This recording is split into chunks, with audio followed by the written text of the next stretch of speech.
میں نے رسول صلی اللہ علیہ وآلہ وسلم سے پوچھا کہ کون سا عمل افضل ہے؟ آپ صلی اللہ علیہ وآلہ وسلم نے فرمایا کہ اللہ پر ایمان لانا اور اس کی راہ میں جہاد کرنا۔ میں نے پوچھا اور کسی طرح کا غلام آزاد کرنا افضل ہے؟ آپ صلی اللہ علیہ وآلہ وسلم نے فرمایا جو سب سے زیادہ قیمتی ہو اور مالک کی نظر میں بہت زیادہ پسندیدہ ہو۔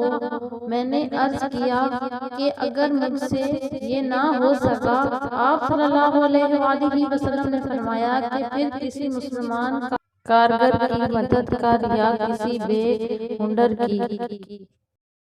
انہوں نے کہا کہ اگر میں یہ بھی نہ کر سکا، اس پر آپ صلی اللہ علیہ وسلم نے فرمایا کہ شر سے محفوظ کر دیں، یہ بھی ایک صدقہ ہے جس سے تم خود اپنے اوپر کرو گے۔